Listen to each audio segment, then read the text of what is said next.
Welcome, everybody. Hey, hey. Work smarter where you want.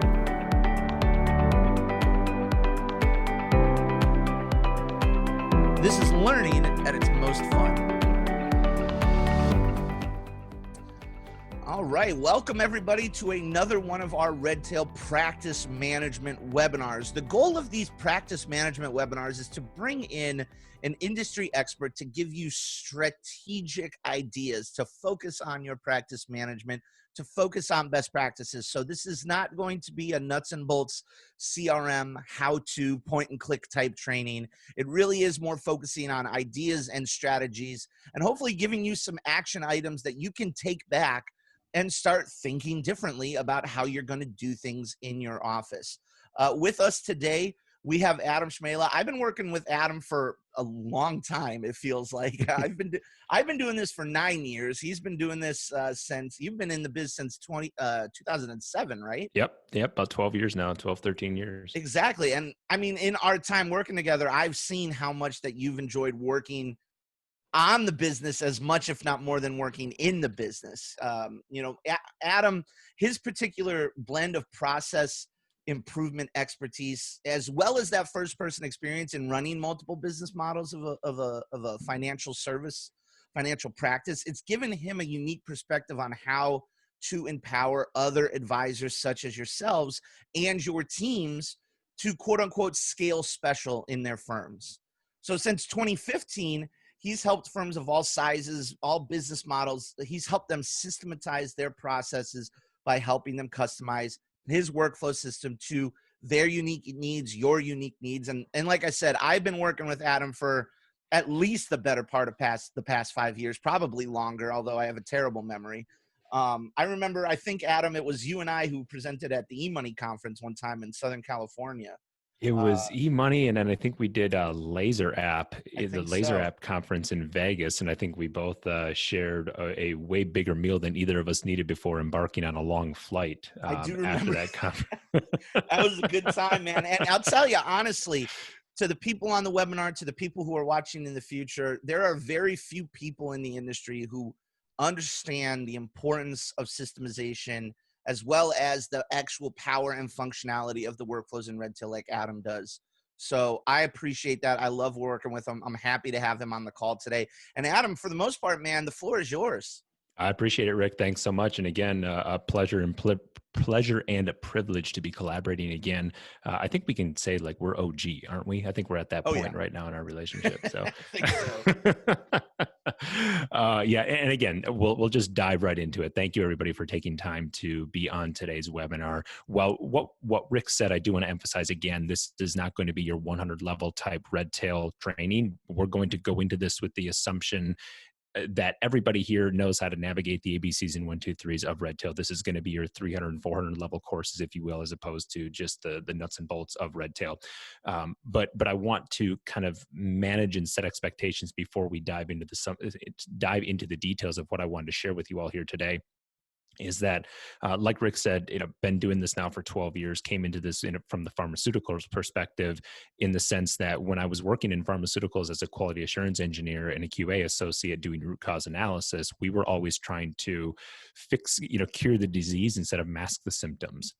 And what I mean by that is if something went wrong, we didn't just say, oh, well, let's just fix this one incident and then move on. It was a matter of, okay, let's fix this incident right here.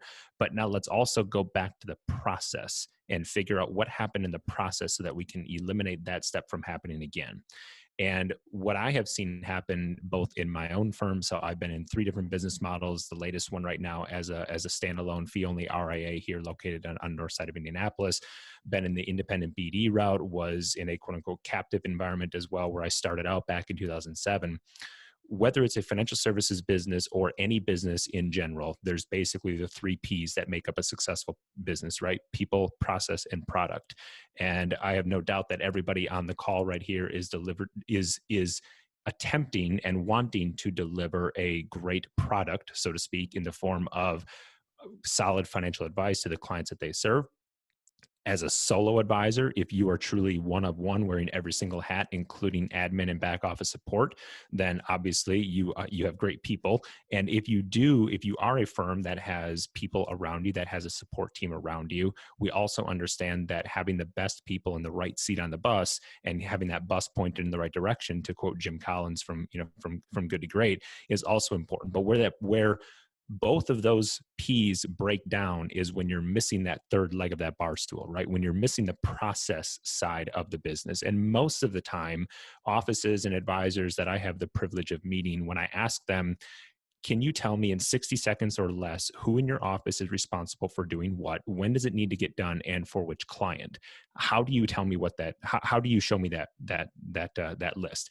In manufacturing, that's called a WIP. That's your work in progress. At any given day, a line foreman, whether we're talking about a steel mill or a manufacturing firm like I was involved with in the pharmaceutical world where we were manufacturing drug therapies, you could answer that question. You could tell which client had this batch going, where on the packaging or assembly line it was. But advisory firms don't think of themselves that way. We think of ourselves as we customize, we provide, and some of us have it on our website, right? We provide a tailored and customized approach to the financial planning process for our clients. And each client is one of one that we work with. We treat your plan with the utmost respect and individual attention. So does Starbucks. When you come into Starbucks and you make and you ask for your, fill in a blank 6 adjectives on how you like your coffee, that is a very individualized one-on-one experience. But Starbucks has systematized the specialized experience that we all experience when we walk into a Starbucks. Well, maybe not walking in today's world, but we're recording this in the beginning of September here in 2020. So walking into Starbucks or any other establishment for that matter has taken on a little bit of a skewed approach. But I think everybody here understands a concept that I'm trying to illustrate here. Just because what we do as advisors is extremely tailored and is extremely special and customized to the people that have entrusted us with their financial security does not mean that you are exempt, or that is impossible or not possible to create the systematization, the systemized approach behind the scenes. Now, what's interesting in the light of COVID and what's happened as more and more offices have either forced and or chosen to either beginning to and continue to work in a remote capacity is that it's become a forced challenge for some offices to figure out, how do we make sure that our team can continue to deliver the type of experience that our clients have been used to experiencing from us, and do it in a scalable way and do it in a confident way so that everybody in the office knows who's responsible for doing what and when does it need to get done. What we call it in our office is it allows using Redtail as a CRM and as the backbone to how you do your work in and on your business is what allows you to collaborate independently. What I mean by that is it allows you and your team, again, this is predominantly, I'm talking right now to those of you that have team members that are working with and for you in your office. It allows them to independently work on the tasks that they're responsible for doing, but collaboratively, each one of you is working towards a common goal of delivering that wow client experience, along with the value that we all want to deliver as advisors as well.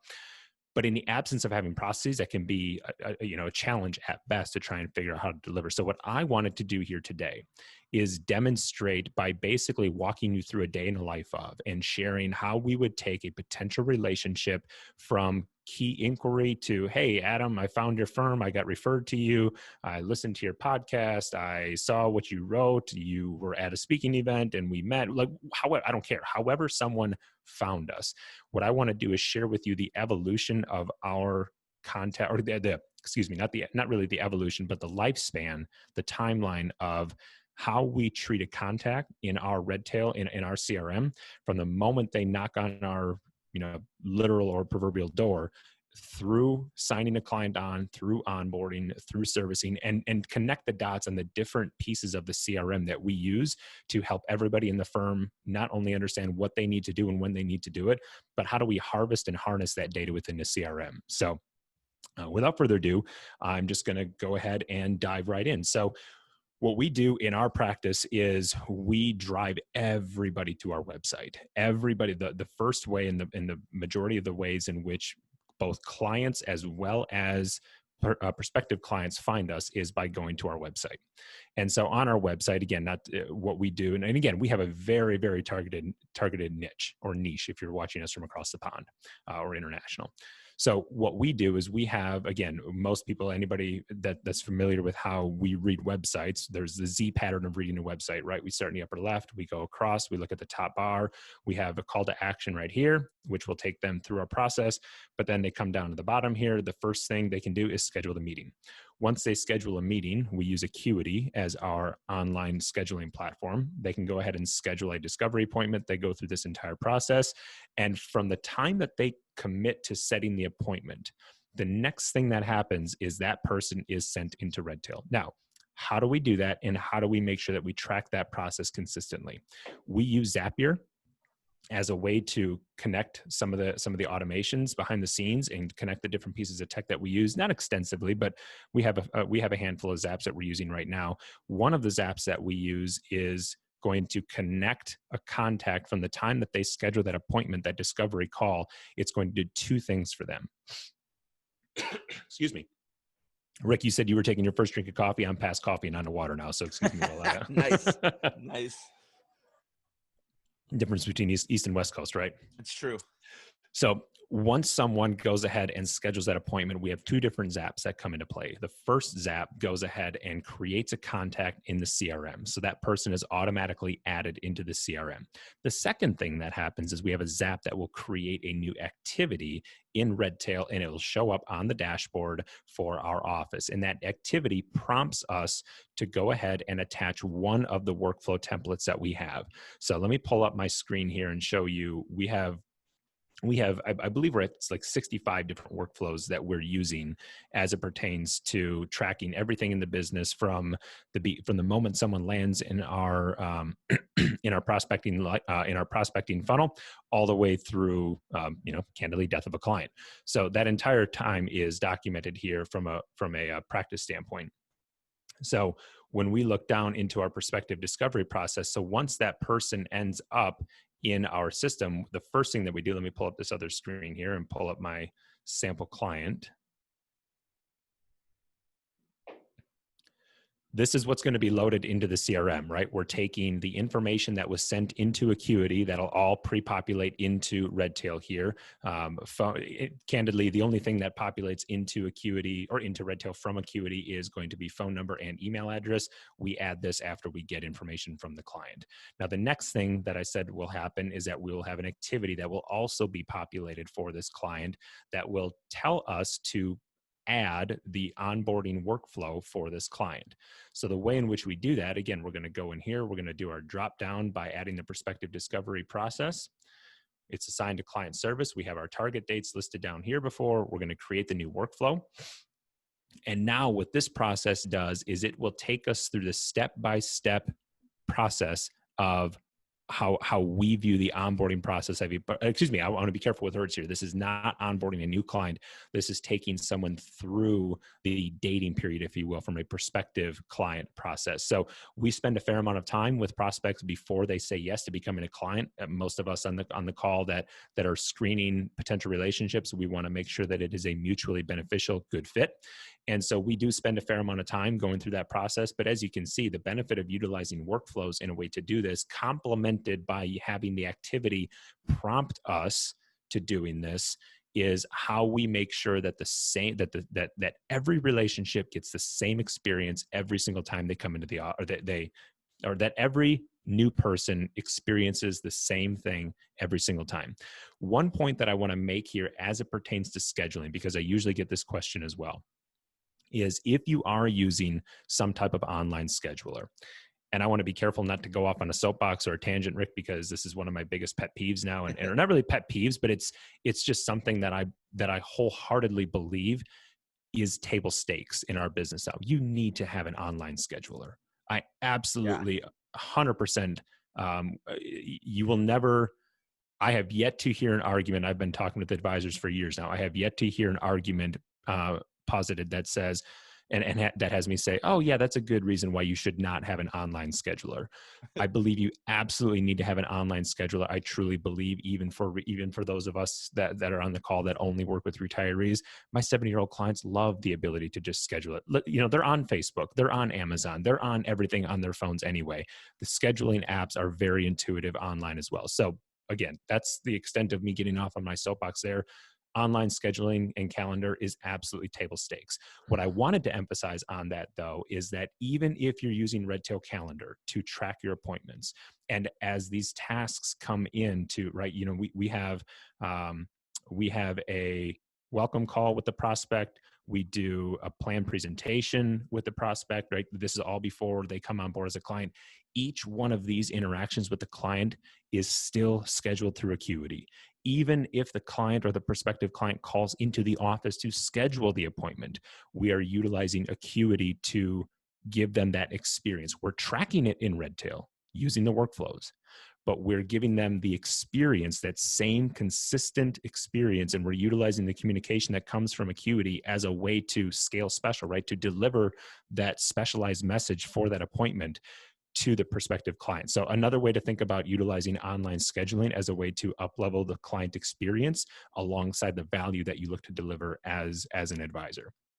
So my point again, in that even if you have someone call into the office, take the appointment, look at the calendar, whatever calendar you're using, Redtail Calendar, Outlook, Gmail, again, Retriever Cloud does a good job of syncing back and forth between those two. But I would really encourage you to be in the habit of putting yourself in the prospective client or from your client's perspective, have them experience the same thing every single time that they schedule an appointment.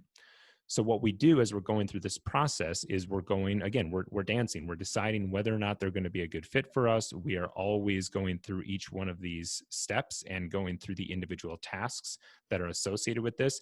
One little tip that we learned as well, and I got to give a shout out to a good friend of mine, Taylor Schulte, who gave us this tip as well. Previously, what we would do is we would just let everything be automated between Acuity and our communication platform there. One thing that we changed, which has added a nice personal touch as well, is the day that someone schedules a discovery call. Again, a lot of our contacts are coming, or a lot of our prospects are inbound now, so they're scheduling on their behalf. We're not proactively reaching out for them, which again, I know it's a good position to be in, and we're grateful for that. One suggestion to add the personal touch, if you are using online scheduling, is to make a call. Have your office manager, have your associate advisor. If you're the only person in the firm, then make the call. Thank them. Again, you never get a second chance to make a good first impression. So reach out, ask them, or thank them for taking the time to schedule the call, that you're looking forward to connecting them with them in X number of days, and proceed. But again, that is documented, and we have a script as to how we want our office to be asking or making that phone call, what questions we want to ask them, if we're leaving a voicemail, what that voicemail looks like.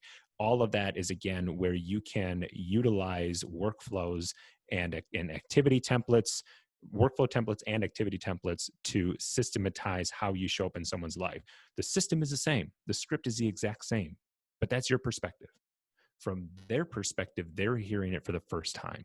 So think about how you experience things, right? And this is something that I learned from Dennis Mosley Williams, who is a resident expert, if you will, in the advisory space on creating client experiences that we remember. Clients don't necessarily remember the financial plan. They remember how they feel going through your process. And part of how they feel is the way in which they experience your process. So ask yourself, this is, I want to dance a fine line here of demonstrating how we do things while also making sure that I connect the dots on, this is how we do things. Now here's an action item for you. So what I would have you do is, if you're not using workflows right now, and this is a project of yours that you're thinking on implementing, and you're going to build it on your own, the first place to start is just to get out a bunch of sticky notes, get into the conference room with your team, and write out every step in your process. At every step in the process, ask yourself, how can we create a specialized experience for the person on the other end of this process? And the benefit in utilizing and systematizing it within Redtail using workflows or activities is that not only, again, do you have that consistency, but as you'll notice here, every single one of these, again, the majority of this is assigned to our client service team, but now this is what shows up on my to-do list. So I know that I'm going to have a call with them on, well, again, the way that this workflow is set up here, this is going to be, this target date will change. And again, I'm not going to get into the weeds on training how workflows work. That's a different call for a different time. But this due date would be changed by our client service team once we have confirmation that the date of the appointment is going to work. Once they get through that process, they'll adjust this target date. But the point in having this is that when you have it all living in the CRM, I know that I don't have to worry about anything that happens upstream until it ends up on me. And I also have the confidence of knowing that everything that is downstream from this process is going to be handled by the right person in the firm. Now, the benefit in doing this, the second step that I would have you do as you're going through the process and outlining it, and the hardest part when it comes to workflows is figuring out the if-then relationships between the outcomes. So if we look at the outcomes that are available to, sending, let's say that someone decide, after we have our initial discovery call, what are the outcomes that can happen? Well, we have 5 different outcomes that can happen from this process, right? They decide to cancel, at which time we have to go back up to schedule the appointment. Best case scenario, they're a good fit. Great. Let's send the email to the prospect, which you can see kind of behind the scenes here is send email to prospect, which is our discovery template that we send out. Sometimes we have that first call and they're like, they just, hey, I want you to beat the market. How many of us have had those calls? Yeah, that's not going to be a good fit for us, right? That's not what we hang our hat on here at Integrated Planning Wealth Management.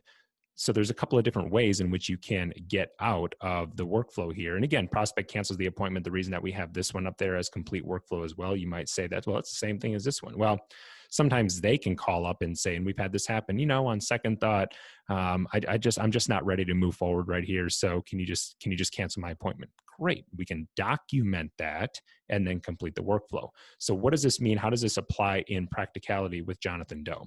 The benefit of utilizing workflows, and I'm going to come to other pieces of the CRM here shortly. I want to make sure my goal here is to, Rick, if you're okay with this, wrap up by like 12:45 or 1:45, excuse me, Eastern time. And then see what kind of Q&A that we have. I'm not going to keep people on the phone or on the call here just for the sake of using up time. For sure. So the benefit of workflows and activities as it pertains to having teams that are now working remotely and the ability to collaborate independently is the mantra in our firm. And this is the mantra that we had when I was working with Baxter Pharmaceuticals was if it's not documented in the CRM, it did not happen. And so what's that? I said, there you go. We even have a sticker. Have you ever gotten our sticker that says I don't think I've gotten that sticker. How do I not have? I mean, I have the rockets, but how do I not have that sticker? We usually, obviously we would hand them out at conferences, and those haven't exactly been very prevalent this year. So we haven't gotten them out. I probably shouldn't have even said anything with 200, 300 people on the webinar because I can't get stickers to everybody, but maybe you and I could talk offline. I expect an overnight package to be delivered tomorrow, Mr. Rick. No.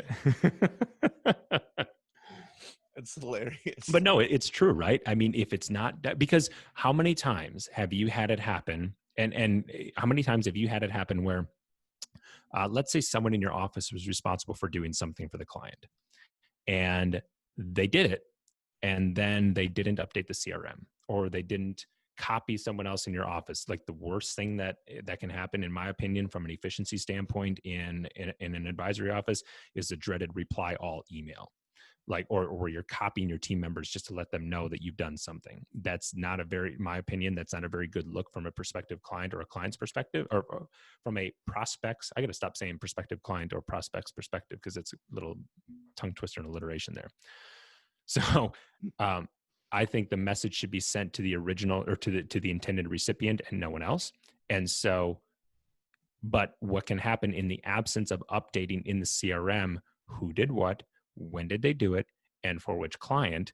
If you have a shared inbox, and this is something else that we did in our office, is we created a general client's email address. So we have a client service email address in our firm that we send all communication, or our attempt it's not always perfect. I'm not sitting here saying that we're 100% accurate on everything. Our attempt is that as much as we possibly can, all communication that goes out to clients goes through our client service email address, and everybody in our office has access to that email address. So it's a great way for us to triage who needs to be doing what as emails come in. And then as we send emails out, we have the ability to see those sent emails, as well as if you're able to have your email address, quote unquote, be read by Redtail and have it integrated such that those emails end up attached to the contact record in Redtail. Now you have that conversation history there. My wish list, and Rick, I don't even know if I've told you this, but like I have a running wish list of awesome add-ons that I'd love Redtail to have. Sure. Would be for a way to like have emails that are sent from emails that are sent like either attached or somehow tagged into a workflow so that you can have that conversation reading in parallel with any notes that are added. I don't know logistically how that would work out, but like, because that's always the hard part as a trainer, right? And not somebody who's in dev.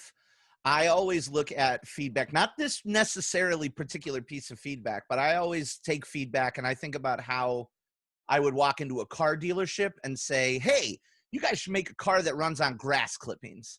And like, that's an amazing idea and would work, but the logistics of making that happen are out of my realm of understanding. So I will say, I think it's an amazing idea, but I will have to talk with the experts to see what the logistics are of making it happen. It's the phrase, an architect's, what's the phrase? An architect's dream is an engineer's nightmare. There you go. Yeah. Like it's kind of the same thing, right? In this sense, we can just say is a dev's nightmare, right? Developer is what we're talking about there, right? Exactly. On DevOps team. So, emails. Okay. So back to regularly scheduled programming. So my intention, or our intention through the filter of if it's not documented, didn't happen, where that can hurt from a client experience standpoint is if there's a task that's out there sitting in someone's inbox, they respond to the client, solving whatever question, whatever inquiry it was, but the task that's associated with that project or with that process doesn't get advanced forward in the CRM. And so now someone else in the office, who again, the benefit of utilizing workflows is that everybody can see everybody else's to-do list as a way to either A, help from a managerial standpoint and a workload management, as well as B, from a collaboration and shared workload perspective. Great, I'm all caught up on my tasks. Rick, what else can I help you with? Let's see what Rick has going on that I might be able to come in and clean up for him and with him. And so if I go and pull that list and see that there's a task still outstanding for some type of client service inquiry, but the workflow hasn't been updated, and I go ahead and respond back to that email, and the client says, yeah, I know, Rick in your office emailed me yesterday about this, and we're all good here, right? How does that make me look? And so that's where the idea of making sure that as you're thinking about utilizing workflows and as you're utilizing the documentation principles inside of Redtail, impress upon yourself, impress upon your team the absolute importance of making sure that whenever you do something, you have to document it inside Redtail that it got done. Even 3 words. Emailed client on this date. And the reason that we say on this date is so that, like, best case scenario is what I was talking about earlier, right? Best case scenario is somehow you can integrate the email that was sent out into the workflow notes. Worst case scenario is just say emailed client answer on this date. The reason that we'd use the date is so that now I can go, if I have questions on that email or I want to see the details or for whatever reason, I can quickly just go into their emails history. I can go into our, whatever email platform that we're using. Internally, we use Office 365. Everything is on the Office infrastructure. I can go find that date. I don't have to search, right? It just makes it cleaner. So the benefit of doing this, if we think about coming back to the life cycle of this prospective client here, of this prospect, is I can say, all right, so we're at the first step here. What happened? So the contact info data entry was completed. Great. We can go and do that. Or what typically happens is that the data has been entered automatically because of the Zapier integration happening. And the call has already been scheduled because they landed on our website. They scheduled it automatically through Acuity and the date is already there. So what we can do now is we can say all info IGO, right? All info is in good order. And we can go ahead and complete that step. I really want to impress upon those of you that are on the call that are either thinking about using workflows or are currently using workflows. Even if you complete a step, how long did that take me to write that? 3 seconds, 4 seconds, I really want to encourage you to think about using some type of note at the completion of every step. Yes, I know from a technicality standpoint, by completing tasks and then thus completing the step, right? In order to complete a step, the last task or all tasks in a step need to be completed.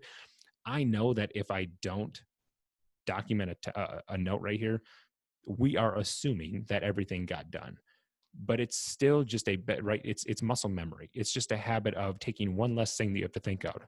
Do I have to document something here? Don't I have to document something? It's still just a matter of doing, even if it just says everything I go. That's just another confidence mark in the column that says for the next person that comes into line, right? So let me kind of see if I can do what most guys can't, and I'm not usually there to do two things at once here. So we reached out, prospect needs a reschedule. Great. We spoke with the prospect, left a voicemail, left message on, cord is in the way here. Now, the other thing that we will do here, actually, let me illustrate one other key piece that we've realized is beneficial in utilizing this approach from a note standpoint. One of the scripts, and right, this is the point where our office makes an outbound call to a prospect. One of the things that we have included into that script is said, I'm paraphrasing here because I don't have it memorized. I'm not making that call, but it's something along the lines of, Adam is so excited to talk with you about XYZ. And you'll notice if you go into our scheduling, if you go to our website and we set the time zone, we do this, I select the time, great, continue. One of the things we ask for is what's the biggest financial challenge? We can have them put that information in there. So we'll say something like, outside of XYZ, whatever they put here, is there anything else that's top of mind that you want to make sure you and Adam focus on in your upcoming call? If there is, what better place to put that information than in the notes of the workflow? Because guess what I'm going to do when it gets down here to me, when I need to speak with the prospect? I can come into the workflow. And so, and let me just illustrate this briefly here. Last message on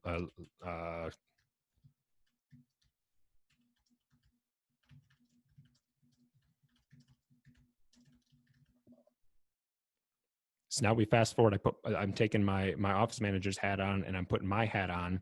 So right, we noticed that I had to change a target date to the date of the call. Let's say that this call was going to be scheduled for the 23rd. We're going to go ahead and update that. Now you'll notice that every step down line of the current step that we're on has automatically been adjusted forward. And so now when I come here, fast forward 2-3 weeks from now, and I come in here, I have my Acuity template that is filtered into the calendar. I also will come in here, see step notes, and I see, oh, they also have questions on DI coverage. Now I can show up in rockstar form on the call and say, thanks so much, Dr. Smith, for taking this call. I understand that you have questions on XYZ, and you also had a few things that you want to talk about regarding your disability insurance coverage. I'm so excited to share in this conversation with you here today. I can walk through this process. I can complete everything. The benefit here, again, is now I'm able to see what my office manager did. In the absence of having a CRM like this, in the absence of having everything live in one ecosystem, what typically happens in offices is it's going back and forth between emails. It might be Slack messages. It might be maybe you're using Asana or Mondays or Process Street or something else. Like, all those are good systems, but the one thing that they don't have that Redtail does is the ability to have everything live in one place. And now what I know is that when I go to this contact record, I can go and I can see everything that has happened, right? You can have your scoreboard, if you will, of this client, of this relationship. I have all of my notes here. Again, longtime users of Redtail know that I'm not showing anything new right here. But what I want to do now, in the 7 minutes or so that we have left, is share some of the other ways in which we've been able to harvest the data from client relationships and where we put that in Redtail, and a few examples of how we've been able to scale specialty client experience once they're on board as a client. So as far as the actual act of taking them from prospect to then onboarding them as a new client, and then the ongoing service model that we have in place, everything that we do there is within, there we go. Everything that we do there is systematized in some way in one of the many workflows that we have in our library. And this library that we have here, this is what we will help other advisors implement as well. But what I want to share on these other tabs that I have open is share a couple of different areas in which we've customized the CRM as best as one can customize a CRM. I think I equate Redtail to kind of like a semi-custom home builder, right? The best thing that you're going to be able to do is maybe move a few walls here and there, change the layout, change the design, but the infrastructure, the big pieces, right? The big blocks, if you will, the foundation of that is still there. So what we've done is we have really started to use user-defined fields as a way to capture specific information that is more than just a yes/no question. So what I mean by yes/no, let me come back to this, but if we do have situations that are more yes/no, what we've been doing there is we have been using keywords. So one of the ways that we've been using keywords, you'll notice all these different numbers here. We run our model portfolios, well, based off models. And so what we've done is we will create keywords as a way to determine where or what type of portfolio that client is in. That way, if we ever make any changes to our models, all we have to do, excuse me, if we make a change within one of our models, maybe we make a fun change in our non-qualified models, but we leave our qualified models the same. So what we can do now is, because, right, good data in equals good data out. And because we have good data in on our clients, what we're able to then do is send targeted communication to those individuals and only those individuals on whatever that change might be. And the way in which we do that is through utilizing our broadcast email platform that we use within Redtail as well. So we use ActiveCampaign on the prospecting side of things, and then we use Redtail a fair amount as it pertains to broadcast emails. One of the ways in which we've done this has been utilizing email templates. So you'll notice in here, we have a fair amount of Redtail email templates that we have uploaded into the system that, combined with understanding the data on our client, whether it be the categories of our different activity and not categories, excuse me, whether it's keywords, we utilize tag groups extensively as well from an appointment scheduling as far as who's going to be in what group for doing reviews. We are a big fan of doing quote unquote surge meetings. That seems to be all the rage right now in the advisory world of how do I implement client surges into my practice. We're a big advocate of that, and I did a session with Stephanie Bogan a couple weeks ago that I don't think it's been released yet on surges. So look for that on LinkedIn or any other places that you might find me poking around there. But then we'll use the data from either UDFs and or keywords to create very targeted messaging, and then uploading the email templates that we know we're going to use over and over again. We can now quickly and seamlessly send out that communication to clients and have it take a fraction of the time than it would take to otherwise try and have to sift through all the different pieces of data or sift through our entire client base. And because what I've seen advisors doing, candidly, before we did this as well, I would do the same thing. How many of us, if we go to our list of, if we were to go into contacts, and let me pull up different, this is, how many of us would go into contacts and we would find this is a demo database that we have. Let's take a look at all of our contacts in this database here. How many of us, before having very targeted lists, if we wanted to send out communication that was really only applicable to a few people, how many of us would pull up our master list of clients and then have to go off memory? It's like, all right, this applies to this person.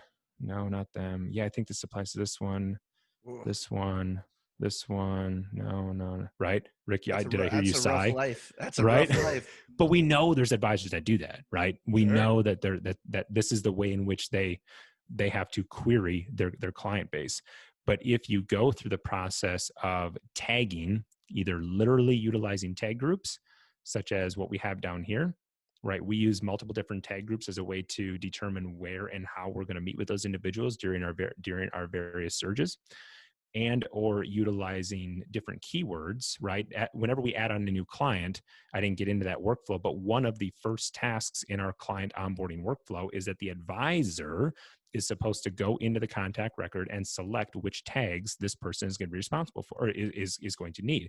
My office manager doesn't know this individual yet. I'm the one that's been nurturing and onboarding, so to speak, through conversation up until this point. So I'm the one at this point that knows this relationship better than anybody else.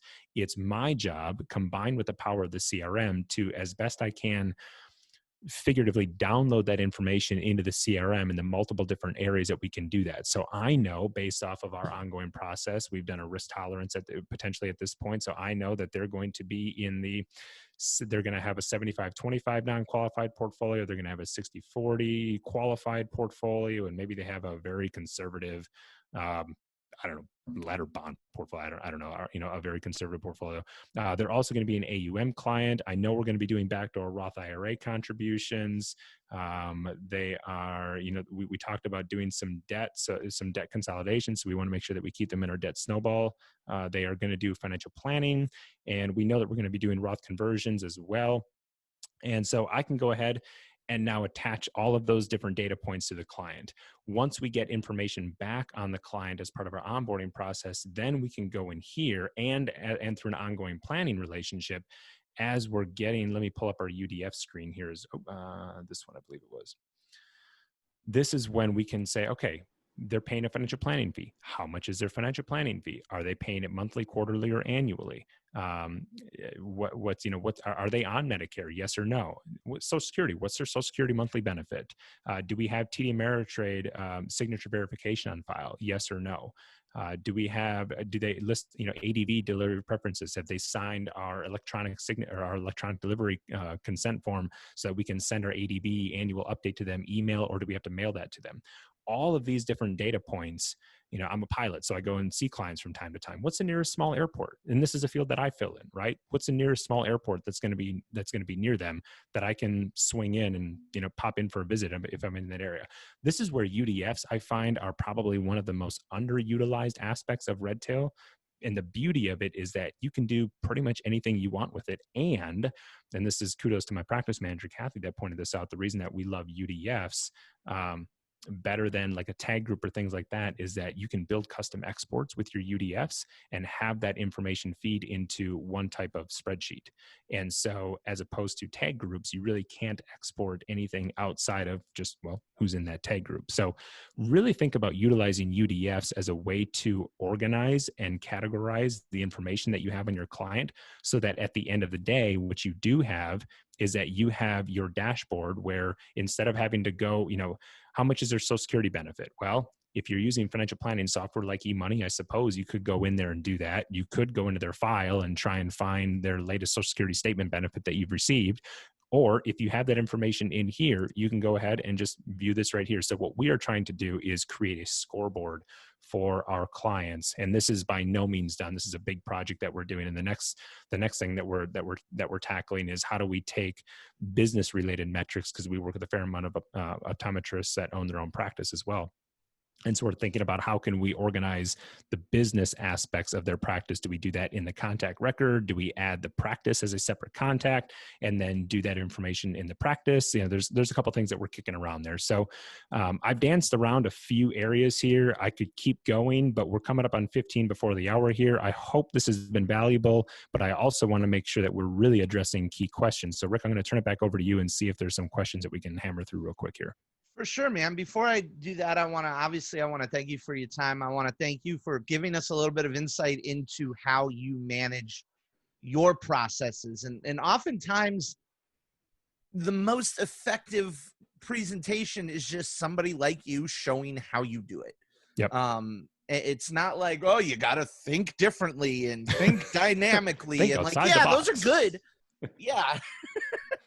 Those are fine. Like, there's nothing wrong with that. But sometimes just getting in and showing somebody, here's the potential of what you have is really, really valuable. So I wanted to thank you, obviously, for that. My biggest pet peeve on those specifically generic corporate catchphrases is, let's take the client experience to the next level. Next level.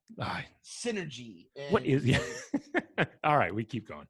Whatever. But yeah, it's awesome, man. And I always appreciate it. And I'm always impressed with the way you have your workflows built out. But honestly, like, again, the biggest thing is that this tool is the same for everybody. Yeah. You don't have some hyper, whatever buzzword you want to pick version of workflows. It's all in those processes, and process is the name of the game here. And you mentioned it before, and I wanted to reiterate it that, we obviously Redtail has tens of thousands of users. I was over 100,000 users. We got a lot of users out there. Yeah, a lot of people on the platform. And, all of them had the benefit of that web-based platform if they're not able to go into the office. All of them had that same benefit, but not all of them had the same process. Some of them are still struggling because they were so used to sticking their head out their office door and screaming like, hey, where are we at with that thing?